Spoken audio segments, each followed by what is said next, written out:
ओम श्री शक्ति नमः। ओम श्री शक्ति नमः। ओम श्री शक्ति नमः। साक्षात मनु की उत्पत्ति और उनके मनवंतर का वर्णन।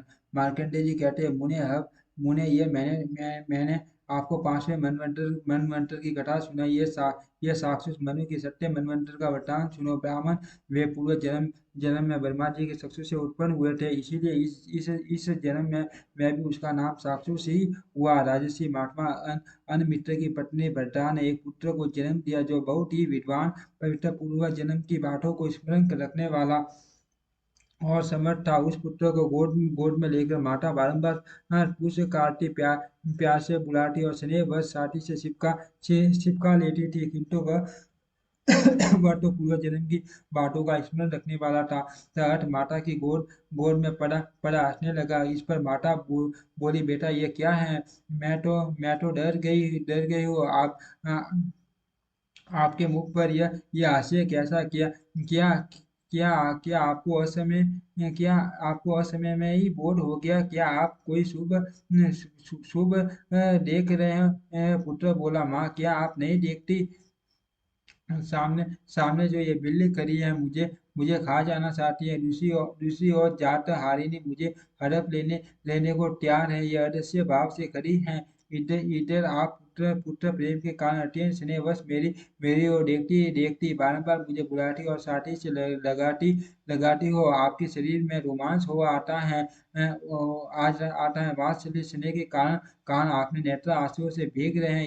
ये सब देखकर मुझे हंसी आ गई। आगे जैसे ये दोनों स्वार्थ बस इष्टगढ़ हृदय से मेरी ओर देखती हैं, उसी प्रकार आप भी स्वार्थ को लेकर ही मुझसे स्नेह करती है। जान पड़ती हो अंतर इतना ही है कि बिल्ली बिल्ली और जाट हारिनी ये तो मुझे अभी खा जाने चाहती हैं, और आप धीरे धीरे मुझसे प्राप्त होने वाले उपभोग भोग योग्य फल की कामना रखती हो। वो माता ने कहा, बेटा मैं उपकार के लिए नहीं, प्रेम के कारण ही आपको साथी से लगाती हूँ। यदि इससे इससे आपको प्रसन्नता नहीं होती तो इसका अर्थ यह है कि आपने मुझे त्याग किया है। लो आपसे प्राप्त होने वाले स्वाद को मैंने परित्याग कर दिया। यूँ कहकर वह बालक को वही छोड़ छुट्टी का घर से बाहर निकल के उसी समय जाट हारिनी ने उस क्षुधात्मा बालक को हड़प लिया और उसे ले जाकर राजा विक्रांत की पत्नी के शयन गृह में सुला दिया। फिर रानी के नवजात पुत्र को ले जाकर दूसरे के घर में रख दिया और उसके बालक को ले जाकर अपना ग्रास बना दिया। इस प्रकार नवजात शिशुओं को छुड़ाने वाली वह क्रूर राक्षसी तीसरे घर के बालक को खा लिया करती थी। बालक को छुड़ाने और बदलने का काम वह प्रतिदिन करती थी। राजा विक्रांत ने अपने घर में आए हुए बालक बालक का क्षत्रियों से संस्कार कराया और बड़ी प्रसन्नता के साथ नामकरण संस्कार की विधि पूरी करके उसका नाम आनंद रखा। जब बालक कुछ बड़ा हुआ तब उसका उसका उपनयन संस्कार करते समय आचार्य ने कहा, बस पहले अपनी माँ के पास जाकर उन्हें प्रणाम करो। गुरु की बात सुनकर बालक हंस पड़ा और बोला, गुरुदेव मैं किस माता को प्रणाम करूं? जन्म देने वाली अथवा पालन करने वाली? मैं राजा अनमित्र के घर में उनकी धर्म पत्नी गिरिभद्रा देवी के गर्भ से उत्पन्न हुआ, किंतु जाट हारिनी ने मुझे उठा ले आई और यहाँ हेमी नी के पास छोड़ के इसके पुत्र को स्वयं उठा ले गई। फिर उसे भी विप्रवर बड़बोट के गृह में ले जाकर उसने रख दिया और उनके पुत्र को हड़प कर भक्षण कर लिया। रानी हेमिनी का पुत्र वहाँ ब्राह्मणोचित संस्कारों के साथ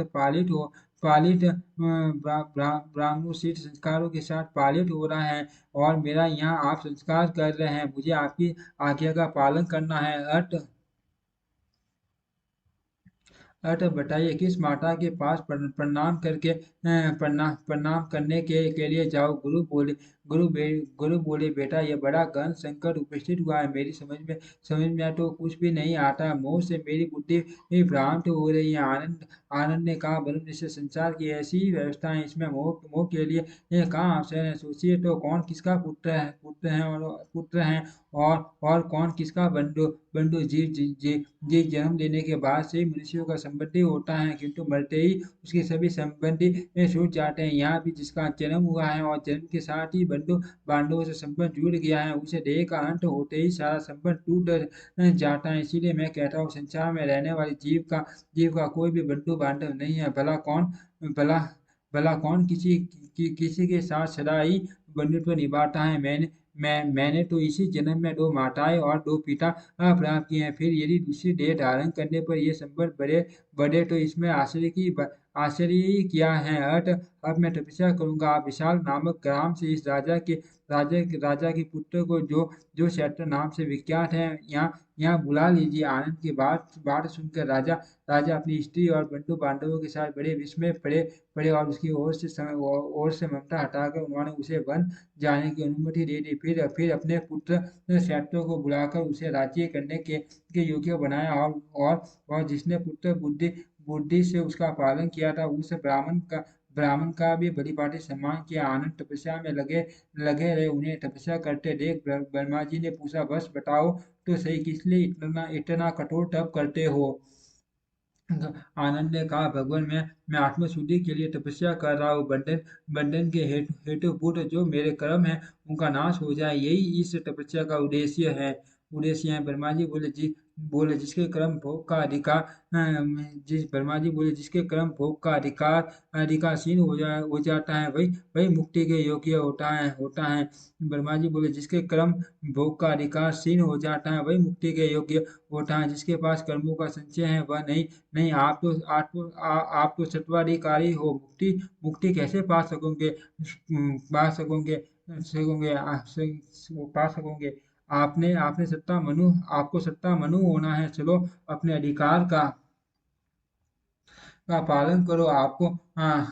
आपके लिए तपस्या की आवश्यकता नहीं है। मनु की मर्यादा का पालन करके आप मुक्त हो जाओगे। ब्रह्मा जी के योग कहने पर परम बुद्धिमान आनंद ने तथास्तु कहकर उनकी आज्ञा स्वीकार की और तपस्या से विरत होकर मनु का कार्य पूर्ण करने के लिए वहां से चल दिए। ब्रह्मा जी ने उन्हें तपस्या से हटाते समय साक्षुष नाम से संबोधित किया था, इसीलिए वे उसी नाम से प्रसिद्ध हुए। उन्होंने राजा उग्र की कन्या कन्या विदग्धा से विवाह किया और उनके गर्भ से विख्यात पराक्रमी अनेक पुत्र उत्पन्न किए। साक्षुष मनवंतर में आर्य प्रसुद्ध भव्य युतक और लेक, ये 5 देवगण थे। इन सभी गणों में 8 देवताओं का सन्निवेश था। सब देवता यक्ष भोजी एवं अमृतासी थे।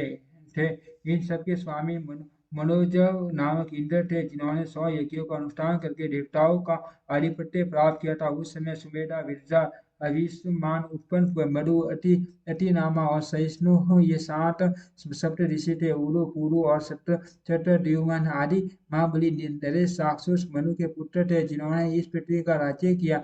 इस समय वैवस्वत नाम के 7वें मनु राज्य करते हैं। उनके मनवंतर में जो देवता आदि हुए हैं, उनका वर्णन सुनो। ओम श्री शक्ति नमः। ओम श्री शक्ति नमः। ओम श्री शक्ति नमः।